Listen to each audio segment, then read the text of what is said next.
एक गांव में दो मित्र नकुल और सोहन रहते थे।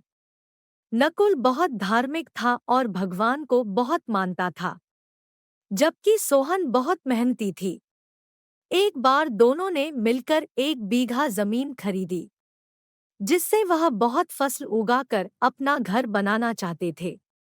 सोहन तो खेत में बहुत मेहनत करता, लेकिन नकुल कुछ काम नहीं करता बल्कि मंदिर में जाकर भगवान से अच्छी फसल के लिए प्रार्थना करता था। इसी तरह समय बीतता गया। कुछ समय बाद खेत की फसल पककर तैयार हो गई, जिसको दोनों ने बाजार ले जाकर बेच दिया और उनको अच्छा पैसा मिला। घर आकर सोहन ने नकुल को कहा कि इस धन का ज्यादा हिस्सा मुझे मिलेगा, क्योंकि मैंने खेत में ज्यादा मेहनत की है। यह बात सुनकर नकुल बोला, नहीं, धन का तुमसे ज्यादा हिस्सा मुझे मिलना चाहिए, क्योंकि मैंने भगवान से इसकी प्रार्थना की, तभी हमको अच्छी फसल हुई। भगवान के बिना कुछ संभव नहीं है। जब वह दोनों इस बात को आपस में नहीं सुलझा सके तो धन के बंटवारे के लिए दोनों गांव के मुखिया के पास पहुंचे। मुखिया ने दोनों की सारी बात सुनकर उन दोनों को एक एक बोरा चावल का दिया, जिसमें कंकड़ मिले हुए थे।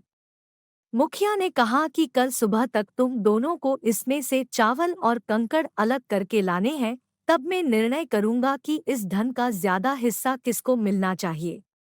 दोनों चावल की बोरी लेकर अपने घर चले गए।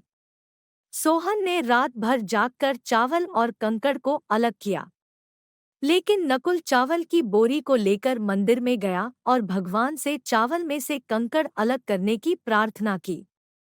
अगले दिन सुबह सोहन जितने चावल और कंकड़ अलग कर सका उसको ले जाकर मुखिया के पास गया, जिसे देखकर मुखिया खुश हुआ। नकुल वैसी की वैसी बोरी को ले जाकर मुखिया के पास गया। मुखिया ने नकुल को कहा कि दिखाओ तुमने कितने चावल साफ किए हैं।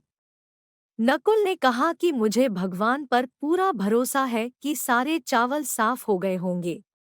जब बोरी को खोला गया तो चावल और कंकड़ वैसे के वैसे ही थे। जमींदार ने नकुल को कहा कि भगवान भी तभी सहायता करते हैं जब तुम मेहनत करते हो। जमींदार ने धन का ज्यादा हिस्सा सोहन को दिया। इसके बाद नकुल भी सोहन की तरह खेत में मेहनत करने लगा और अब की बार उनकी फसल पहले से भी अच्छी हुई। सीख: इस कहानी से हमें यह सीख मिलती है कि हमें कभी भी भगवान के भरोसे नहीं बैठना चाहिए। हमें सफलता प्राप्त करने के लिए मेहनत करनी चाहिए।